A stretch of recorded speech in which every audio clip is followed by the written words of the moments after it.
Olá, professoras, mães, pais, cuidadoras e cuidadores de crianças da educação infantil e dos anos iniciais do ensino fundamental.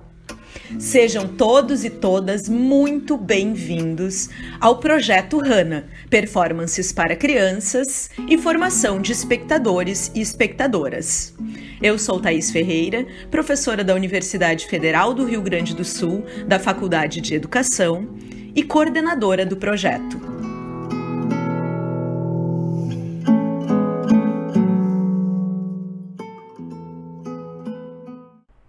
Olá a todas, todos e todes. Hoje nós vamos conversar aqui sobre o episódio 3 da história da Hana. Esse episódio se chama Hana Reaprende a Caminhar. Eu gostaria, antes de tudo, de deixar aqui para vocês o endereço do nosso site. Nesse site estão todos os conteúdos que o projeto produz. Os nossos podcasts, os nossos vídeos e também todo o material didático voltado para as professoras e para as famílias. O endereço do site é urgs.br/Projeto Hana. Bom, então vamos começar a nossa conversa sobre esse episódio, que é uma videodança. Eu vou contar um pouco para vocês o que é uma videodança e também vou falar sobre o processo de criação dessa videodança. Como é que nós construímos juntos esse episódio. E também vamos comentar aqui questões que estão no foco desse módulo, que são o movimento, o tato, a corporeidade infantil, o brincar livre, a relação com diversas materialidades e também com diversos ambientes. Bom, vamos começar então contando um pouquinho da história desse episódio. Nós nos propusemos aqui então a criar uma videodança a partir de um pequeno roteiro que era o do momento em que a Hana, depois de um acidente gravíssimo que ela sofre, que é narrado e é contado no episódio 2 através de stop motion com brinquedos. Nesse episódio, então, Hana começaria a reaprender a caminhar ou a caminhar com 3 patas. A caminhar, a brincar, a saltar, enfim, a retomar a sua vida, os seus deslocamentos e a sua relação com os ambientes que a cercavam. A proposta, então, foi lançada e a Laura, que é a bolsista do projeto, que é licenciada em dança, se propôs, então, a criar uma improvisação coreográfica a partir justamente dessa relação do reaprendizado da Hana dessa caminhada e de uma relação tátil com o mundo, porque o foco desse módulo era, pensando nos sentidos que nós propusemos lá no começo do projeto e que cada um dos módulos iria desenvolver um sentido, a ideia desse módulo é que o tato fosse um dos sentidos centrais. A Laura, então, propôs uma improvisação livre, uma coreografia baseada em uma improvisação livre, na qual ela desenvolve a relação com diversas materialidades do ambiente que a cerca. Esse ambiente é um quintal, é um pátio. Então, nesse pátio tem diversas matérias distintas, como um muro, pedras, o gramado, a terra, e a Laura vai desenvolvendo esses movimentos, esses gestos e essas ações na relação com essas materialidades. No meio do processo, surgiu a ideia de que a Laura convidasse para ser o videomaker, para filmar essa criação coreográfica dela, o seu primo de 9 anos. Ela convida o Bruno, que é o primo dela, e ele aceita. Então a obra, o episódio que vocês vão assistir, ou que vocês já assistiram, ele foi constituído a partir da criação da Laura e do olhar do Bruno, de uma criança, para essa criação, para esses movimentos e para essa relação da Laura com esses espaços do quintal, do pátio da casa deles. Então nós ficamos muito contentes com essa parceria com uma criança, porque isso tem tudo a ver com a própria concepção do que é a videodança. O que é a videodança? A videodança é um produto híbrido no qual a dança e a linguagem da dança também se constrói a partir da linguagem do vídeo, da linguagem visual. Então, é um trabalho conjunto, coletivo, entre quem está captando essa dança, quem está olhando para essa dança, os modos de olhar para esses movimentos, para o corpo desse performer no espaço e para cada uma das partes do corpo desse performer. Quando vocês assistirem ao vídeo, ou se vocês já assistiram, vocês vão poder notar que há diversos momentos em que as tomadas não são gerais, e sim há um olhar específico para uma determinada parte do corpo da Laura performando nesses ambientes e na relação com essas materialidades. E era um pouco isso que nós desejávamos construir.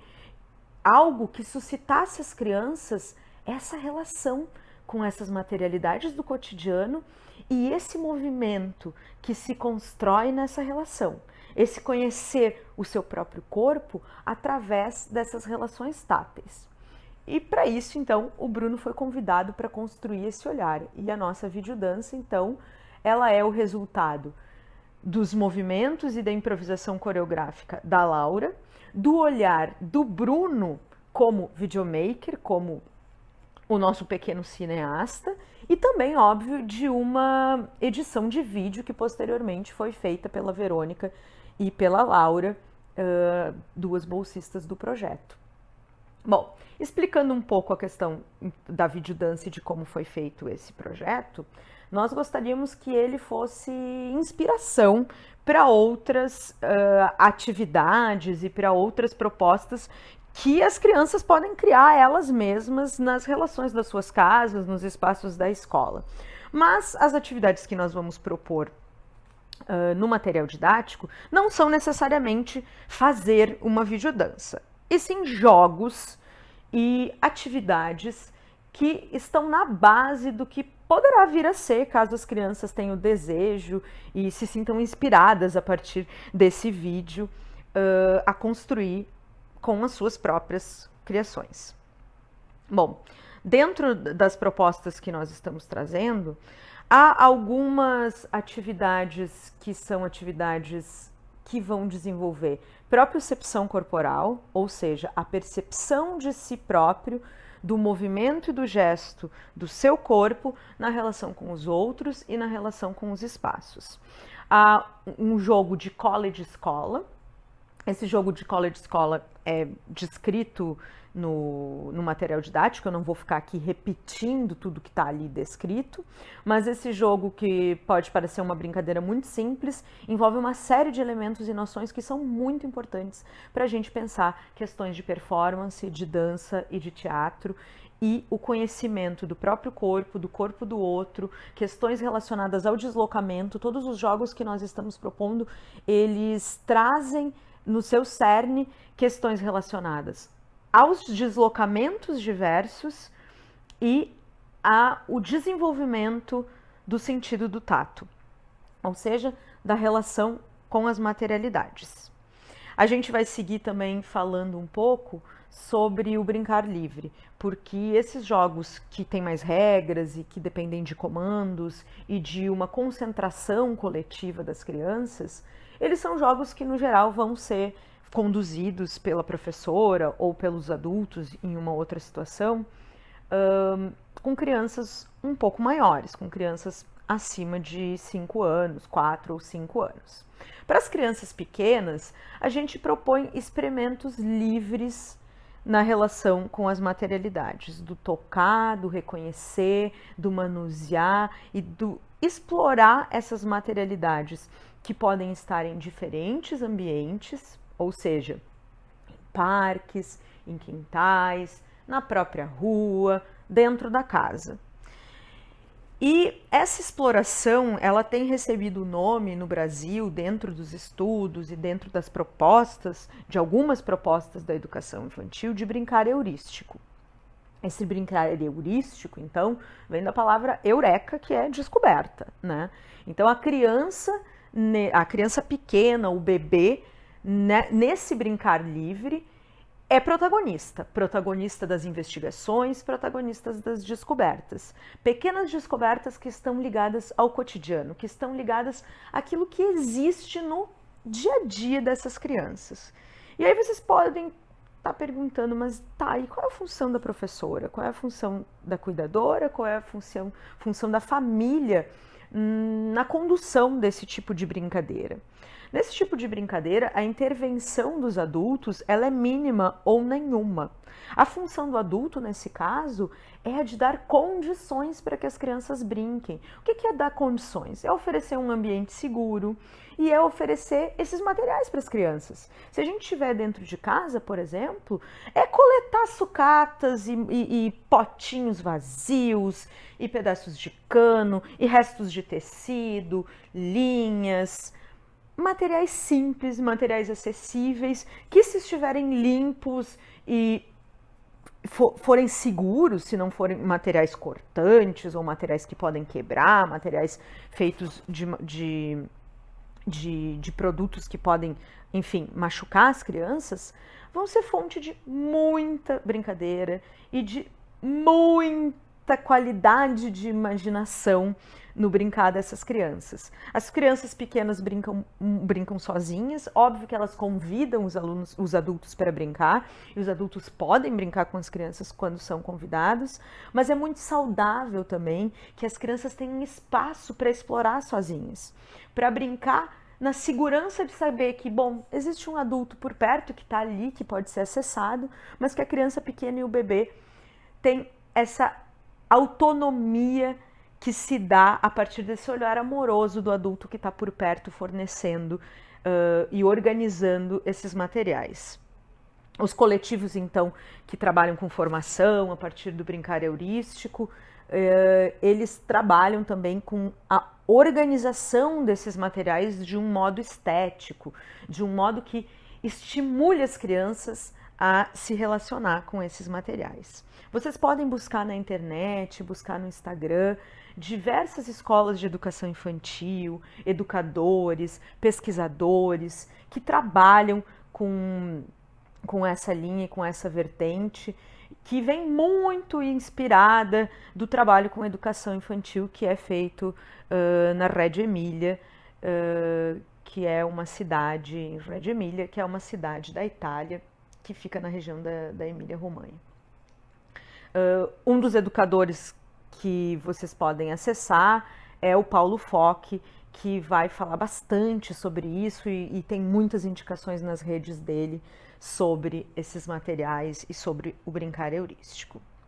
Seguindo, então, eu gostaria de pensar um pouco nessa performatividade que esse vídeo traz, que é um tanto quanto abstrata. A narração desse reaprender a caminhar da Hannah, ela não se dá nesse vídeo, nessa videodança, de uma forma clássica. Ela não é necessariamente contada com começo, meio e fim. E sim contada pela Laura e pelo Bruno a partir do gesto, do movimento e das imagens resultantes desse gesto e desse movimento. E nessa brincadeira, a gente vai então também propor, dentro das atividades constantes no material didático, que as crianças desenvolvam uma longa atividade de caminhadas diversas. Essas caminhadas diversas sempre pensando em conhecer si próprio, conhecer o outro e conhecer o seu entorno. E também começando uma discussão sobre a questão das diferenças. Sobre a questão das diferenças, sobre a questão da alteridade, sobre a questão das pessoas com deficiência. A Hannah é um cão com deficiência. Ela é um cão que tem uma deficiência física e ela é específica, que nesse momento é o caminhar. Ela tem uma condição de deslocamento diferente dos outros cães, o que não faz dela um cão que não possa fazer todas as coisas que os outros cães fazem. E a Hannah, na sequência, outras deficiências vão acometer a vida da Hannah. E isso vai possibilitar que a gente discuta profundamente as questões da potencialidade dessas pessoas com deficiência e, nesse caso, da nossa personagem, da nossa heroína e suas deficiências no mundo.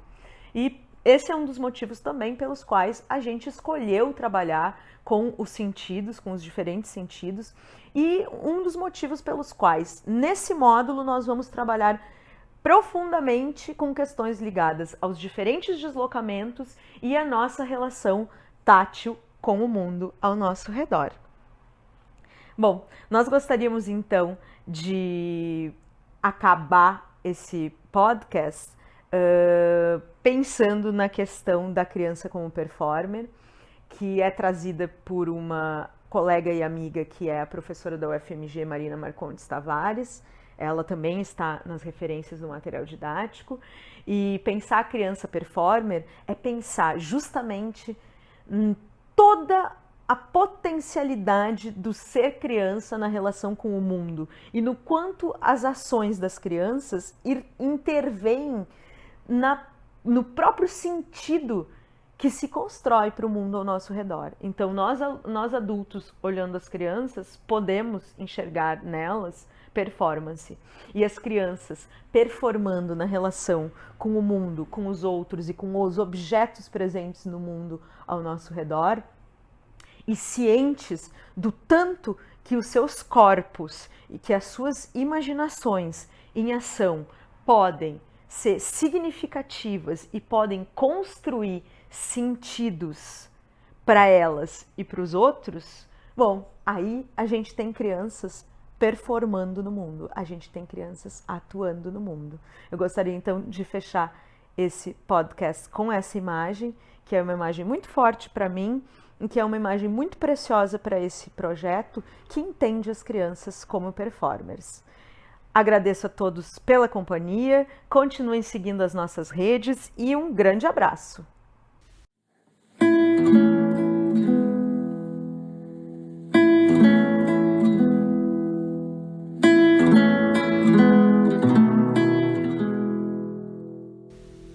Hana, performances para crianças e formação de espectadores.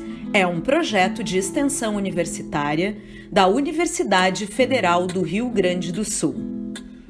Coordenação, professora Thaís Ferreira. Bolsistas de extensão, Laura Bernardes e Laura Malman. Bolsista voluntária, Verônica Becker. Músicas, Thiago Colombo. Nos acompanhe no YouTube, no Instagram e também através do nosso blog.